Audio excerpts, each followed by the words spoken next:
This is CBN NewsWatch. Thanks for joining us for CBN NewsWatch. I'm Mark Martin. Today, the president of Turkey formally reconverted a popular tourist attraction, the Hagia Sophia, into a mosque. Dozens gathered outside the Hagia Sophia chanting, "Allah is great," when the news came out. In its more than 1,400-year existence, the Hagia Sophia in Istanbul, Turkey, has served as the Byzantine Empire's main cathedral, a mosque under the Ottoman Empire, and before the decision today, a museum. Dale Hurd has more on the history and opposition to the decision. It's long been the hope of many Turkish Muslims that the Hagia Sophia Museum would one day be converted back into a mosque. In Turkey's highest administrative court, the Council of State has decided to allow it. The Hagia Sophia was a church for more than 900 years, then a mosque for almost 500 years, and it remains a major symbol of the struggle between Islam and Christianity. It was changed from a mosque to a museum by the founder of modern Turkey, Mustafa Kemal Atatürk. Atatürk established Hagia Sophia as a museum to underline his vision of secularizing Turkey. And nearly 100 years later, I think Erdogan is trying to do the opposite. The coronavirus outbreak has made Turkey's already weak economy even worse, with trade and tourism dropping dramatically. And some suspect President Erdogan is using the Hagia Sophia issue to shore up his political base and distract attention from the poor economy. So it's not about a prayer space. It's not about building a mosque or providing for a mosque where that does not exist. It's rather using an issue of what I call Muslim nationalism, or emphasizing Turkey's Islamic identity at the expense of others, to mobilize his right-wing and conservative base. Pro-Erdogan leader Yunus Genç said, of course someone who is a Christian would be against the Hagia Sophia reopening as a mosque. This is natural. But we're Muslim, and we want this monument to serve as a mosque in Istanbul where Muslims are a majority. Bartholomew, the Patriarch of Constantinople, warns turning the museum into a mosque could bring confrontation and conflict. The European Parliament has also gone on record opposing the reconversion. Even some Russian parliament members are upset. And the United States Commission on International Religious Freedom has demanded the plans be withdrawn. First built in 360, destroyed by riots and then rebuilt under Emperor Justinian, the Hagia Sophia has undergone several name changes and even had its dome replaced after an earthquake. And now this historic structure could change yet again. Dale Hurd, CBN News. Christians in Turkey are being blamed for starting the coronavirus in the country. Believers, Jews, and other religious minorities face increasing pressure. The U.S. Commission on International Religious Freedom is monitoring their plight. Jennifer Wishon has more. Over the past year, the Commission has become increasingly concerned about Turkey's persecution of Christians and other religious minorities, concerns that have only been exacerbated by the pandemic. And Commission Vice Chair Tony Perkins joins me now. Tony, describe some of these recent attacks on churches in Turkey and explain what's behind them. Well, there's a number of things behind them. One, we see it may be presenting an opportunity to the Turkish government, but we see in the wake of the coronavirus that there is blame being placed on some religious minorities. We see a rise in anti-Semitism, some of that being focused on the coronavirus. Also, the Armenian churches being targeted. The issue is that this happens in many countries, but there is not an aggressive response from the Turkish government. And we see this trend in Turkey that is, quite frankly, discriminatory toward religious minorities. And that is why the U.S. Commission on International Religious Freedom, in its latest report, has recommended that Turkey be placed on the special watch list because it meets 2 of the 3 criteria when it comes to being a country of particular concern. It seems like anyone in the world would have to have their head under a rock to not realize where the coronavirus originated. So it seems that just seems kind of crazy to me it's not just in Turkey, in other countries too, where religious minorities are being blamed for this. Well, part of that is, of course, in the United States, we have, free access to the media. In some of these countries, it's not that way. The media controls the message coming out of the media, and Turkey is one of those where the government has strong control over the messaging that comes out to the public through the media. And as a result, there is, quite frankly, there's ignorance. Because people just don't have the facts. Well, I wonder, is Turkish President Recep Tayyip Erdogan fanning these flames with his Islamist rhetoric and policies? It's not just cultural within the ranks of the public, the citizens. It is kind of a green flag being given by government officials when you have high-ranking officials make derogatory comments toward religious minorities. And instead of acting aggressively to defend religious minorities and extend to them the same rights as everyone else, the freedom to worship as they choose. Is this made more difficult because Turkey is America's NATO ally? The situation with them being a NATO ally does complicate the situation in terms of stands that we can take, actions that we can take. But I do think it calls into question whether or not Turkey can continue to be a NATO ally. And we would anticipate and expect that NATO allies would recognize and respect these most fundamental human rights. Commissioner Tony Perkins, thank you so much. Good to be with you. And again, thank you for staying focused on what I think is an extremely important issue, and that is the issue of international religious freedom. The number of coronavirus cases continues to spike in the U.S. On Thursday, a record 63,000 plus people were infected with the virus in a single day. And health experts are warning the end is far from near. George Thomas has the latest numbers. 5 months in, the World Health Organization is warning the global coronavirus pandemic is far from over. This pandemic is still evolving. It is still growing in many parts of the world, and we have deep concerns that health systems in some countries are struggling and they're under huge strain. The U.S., the hardest hit in the world, is facing unprecedented infection spikes, especially Florida, Texas, and California, reporting their highest death tolls. All this as the U.S. set a new record Thursday, 65,000 plus cases in a day, with health experts fearing the death rate likely to climb in coming days. I think things are getting so bad or are so bad, they may need to go back to a shelter-in-place order. In hotspots like Arizona, a warning to state officials to pause their reopenings. There are some times when, despite the guidelines and the recommendations to open up carefully and prudently, some states skipped over those and just opened up too quickly. Meanwhile, getting tested for the virus continues to pose its own set of challenges. This was the scene in Phoenix as hundreds lined up at this makeshift testing site in a parking lot. Arizona, along with 10 other states, setting new records this week for hospitalizations. The state's governor setting new restrictions on indoor dining to 50% capacity. You're safer at home.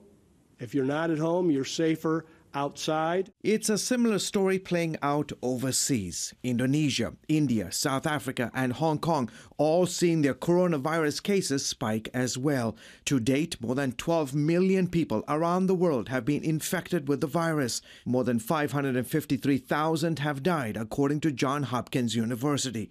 Nearly 7 million patients have recovered. George Thomas, CBN News. Today, country music legend Charlie Daniels was remembered by family and friends. A funeral service for the country music icon was held in Murfreesboro, Tennessee at World Outreach Church. Daniels was a member of the Grand Ole Opry and died Monday after having a stroke. He was 83. Coming up, the most recent Supreme Court term is being hailed a victory for religious freedom, but see why some experts say dark days could be coming.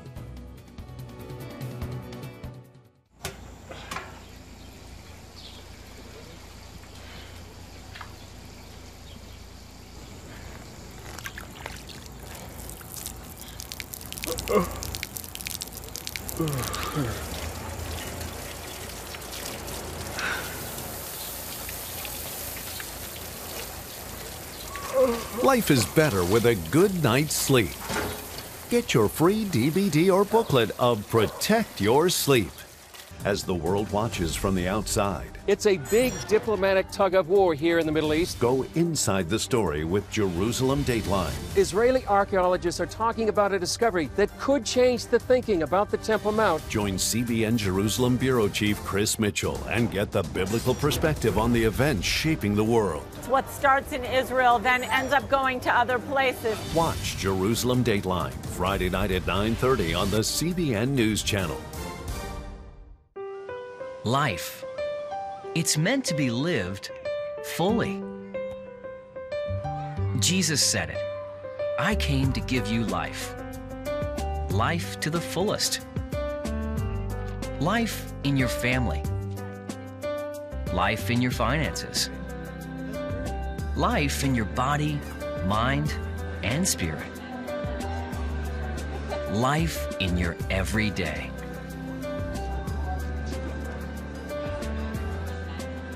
At CBN.com, we're taking what Jesus said seriously. We're here to help you discover life. Life. Live it fully. CBN.com.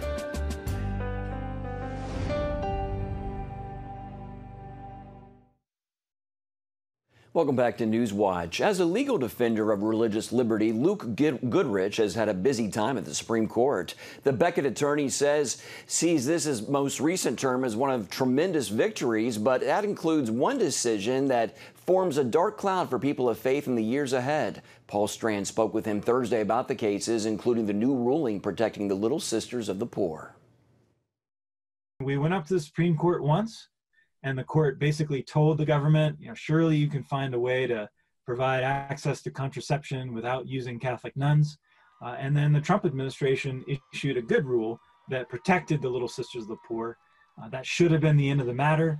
Unfortunately, the state of Pennsylvania then challenged the religious protection for the sisters, and that went all the way up to the Supreme Court. And yesterday, the Supreme Court, in a 7-2 ruling, said that the government had authority to exempt the Little Sisters and to protect them from the contraception mandate. What the Little Sisters now must consider is how a change in the White House could take them right back to court. Vice President Biden said today he was contemplating reverting back to the old Obamacare regulation. But the good thing about yesterday's decision, two justices argued that doing that would be a clear violation of religious freedom protections. And even in the majority opinion, there were a number of sort of breadcrumbs, so to speak, or foreshadowings that a new, reimposing that old mandate would probably be an uphill battle. So, maybe that we're not fully out of the woods yet, but yesterday was a great, great victory for the Little Sisters of the Poor. On the flip side, June's ruling in the Bostock case radically redefined what sex means. Goodrich warns that presents potential problems as the court has now made firing homosexuals or transgenders sex discrimination. There are tens of thousands of religious organizations across the country that expect their employees to uphold their religious teachings about human sexuality. So in one sense, Bostock could greenlight a lot more lawsuits by former employees against religious employers.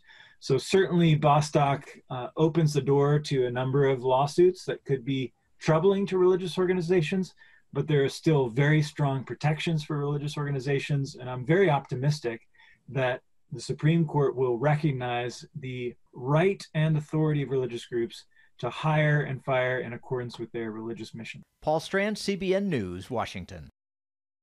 Joining us now with analysis on the most recent Supreme Court term is Jenna Ellis, the Trump 2020 campaign's senior legal advisor and fellow with the Falkirk Center.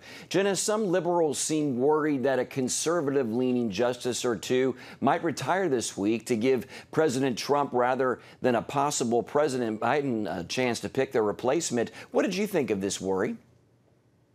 Yeah, that's always possible. And, we still are 4 months out before the November 3rd election. And so there is ample time if there is a vacancy for President Trump to nominate a replacement and go through the Senate confirmation hearing. The Republicans still control the Senate before November 3rd. But even if that doesn't happen, Mark, I think that Christians need to be aware as keenly as we were in 2016 how much the Supreme Court plays a role in the election. And so we are going to see retirements over the next 4 years, and whoever is in office will be able to appoint those replacements. We have to make sure we are exercising our vote in the best possible way to protect religious freedom, to protect pro-life, and to protect the founding of America's principles, that our rights come from God, our creator, not our government, and that it's the government's responsibility, including the Supreme Court, to continue to protect and preserve our freedoms.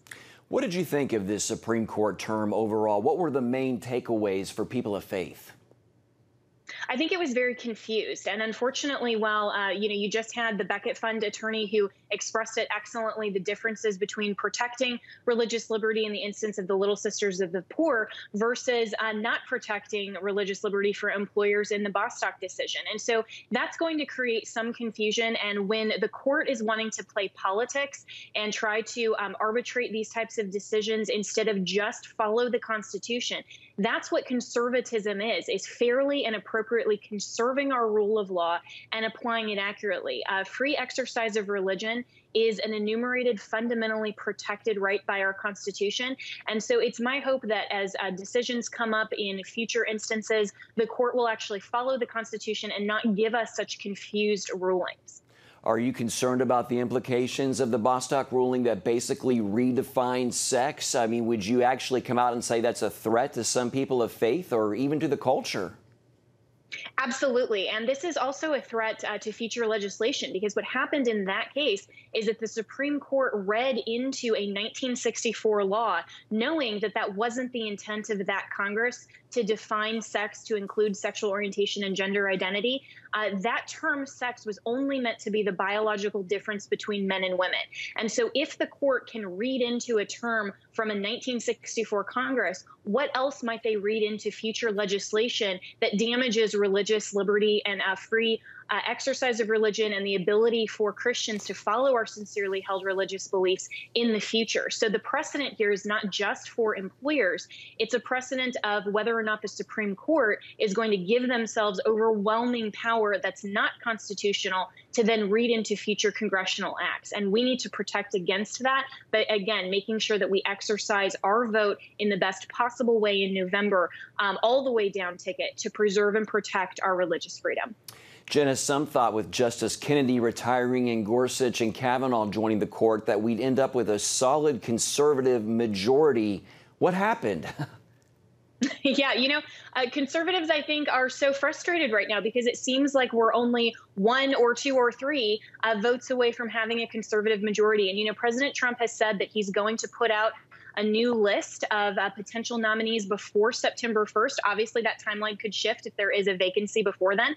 But I think that he is, and in fact, I know he is recontemplating the nomination vetting process and hearing from other voices that are concerned about religious liberty and constitutional analysis, and making sure that we do protect and preserve originalism.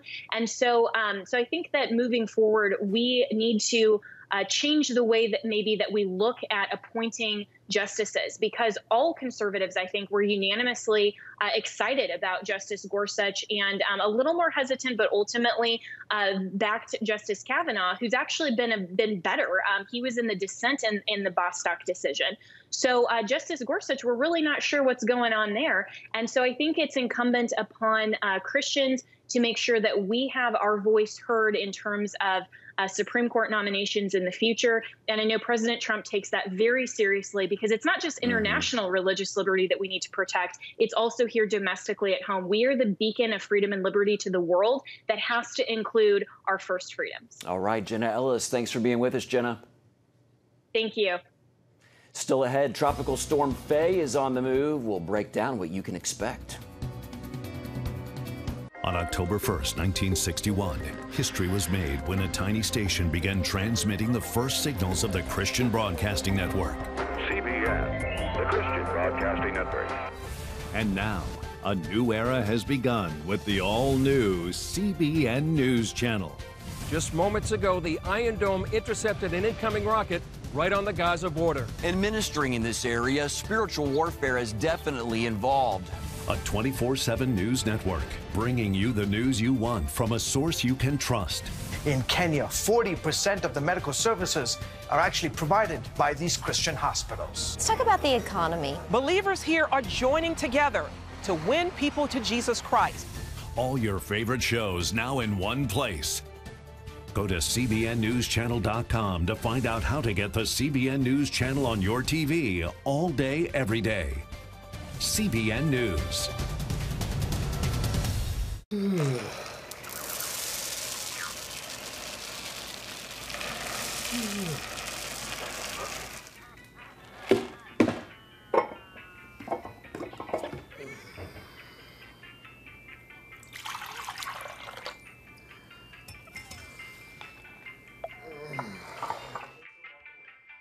Life is better with a good night's sleep. Get your free DVD or booklet of Protect Your Sleep today. Life. It's meant to be lived fully. Jesus said it. I came to give you life. Life to the fullest. Life in your family. Life in your finances. Life in your body, mind, and spirit. Life in your everyday. At CBN.com, we're taking what Jesus said seriously. We're here to help you discover life. Life. Live it fully. CBN.com. Tropical storm Faye is striking the mid-Atlantic coast. The storm is bringing rain and wind to major U.S. cities, including Washington, Baltimore, Philadelphia, and New York. Joining us now with more about what we should expect is meteorologist Joe Bastardi with Weather Bell. Joe, what areas will be hit the hardest by this storm? Well, the remainder of the storm is around New York City over the next several hours, Philadelphia, and then as it comes up along the Hudson Valley, right up the Hudson Valley, tonight and tomorrow it will weaken. And most of New England, at least eastern New England, gets off lightly with this. One of the big concerns about Faye is it may portend something later on. Brenda in 1960 came up the eastern seaboard in July and was followed by Donna, which is a legendary storm. And Henri moved a similar path and was followed by Gloria, which was a big storm. And those big storms are what we call the African wave train. These features that we've seen so far have just developed in close to land. It's what we call pattern recognition. It's something we had in our preseason forecast. But in the heart of the hurricane season, the same kind of pattern going on now attracts the African wave storms. And that is what the big concern is going to be. Faye, by the way, I grew up in Summers Point, New Jersey. And I was a weather nut. My dad's a meteorologist. It's between Cape May and Atlantic City. And I always wanted to see a tropical storm come ashore in Summers Point. And this is going to be the third one, really, in the last 10 years to do it. Of course, I've been out of Summers Point for a long time. But it's just interesting. This is a very tough landfall for this to make on the Jersey Shore. Now, Sandy came straight in out of the east-southeast, right? So it was running parallel, was caught in an upper low. The ones that go east of Virginia Beach, like this one did in east of the Delmarva Peninsula, the center, they usually stay east of New Jersey and go up over Long Island. This one may actually go ashore over the next several hours between Atlantic City and Barnegat, which is the east central part of New Jersey. Joe, do you expect a lot of damage with Faye? Well, it's like a big nor'easter, except in the summer you have different considerations. For instance, we have trees that are full of leaves and they get waterlogged, so a 40-mile-an-hour wind can cause more damage than it does in the winter when there's no leaves on the trees. In addition, the trees to the east of the path of the storm lean off to the southeast. They grow that way, and if you get an east to southeast wind, it's almost like lifting an airplane wings up with that type of thing. The tree is not made to take that kind of wind, so there's more damage on an easterly wind than a westerly wind, and that may be the problem up through Long Island and into southern New York and certainly central and northern New Jersey coast. The southern New Jersey coast is phase approaching. The winds are already beginning to die down because the center is almost on top of them. And quickly, just got about a minute left. What can we expect for the rest of this hurricane season? Well, like I said before, since March, we've been saying it's going to be a big season. And, a lot of people have two reasons to dread that. One, hurricanes, and two, me being on some more. But the fact is that that African wave train is going to get going. And when it does get going, it's going to be a track race, I think, August, September, and on into October. All right, Chief Forecaster for Weather Bell, Joe Bastardi. Thanks for being with us. And as always, thanks for your insights, Joe. Thanks for having me. Stay with us. Much more of CBN NewsWatch is ahead.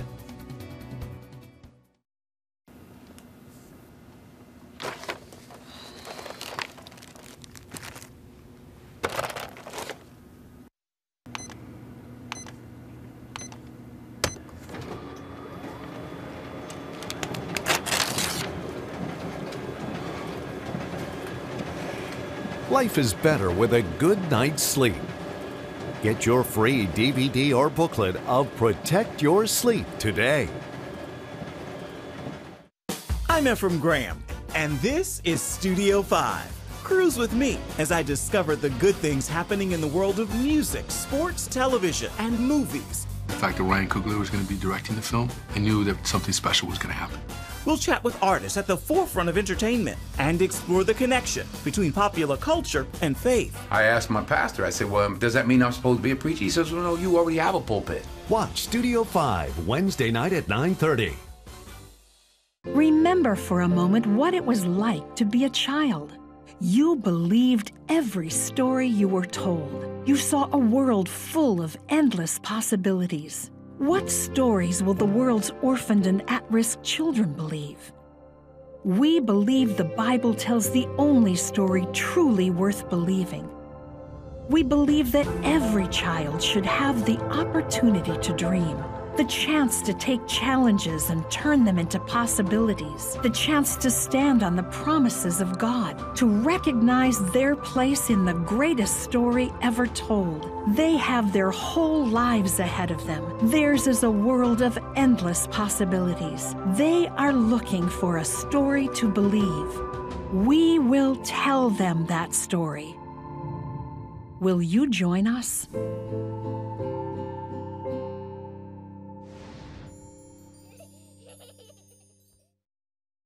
CBN's Operation Blessing is providing food for families during the coronavirus outbreak. Judith is a 33-year-old single mother of 5 in Peru. Before the virus hit, she worked in a restaurant and her children were in school. But after the quarantine, she lost her job and food became scarce. She worked as hard as she could to feed her family, but it just wasn't enough, and she was concerned her family would starve. She was prepared to beg for scraps in town, but that's when Operation Blessing staff in Peru packed bags full of food to distribute to hundreds of families in Judith's area. She was overcome with gratitude and said, "May God bless all the donors, and my family thanks you as well." And you can find out more about Operation Blessing by going to their website at ob.org. They do great work, that's for sure.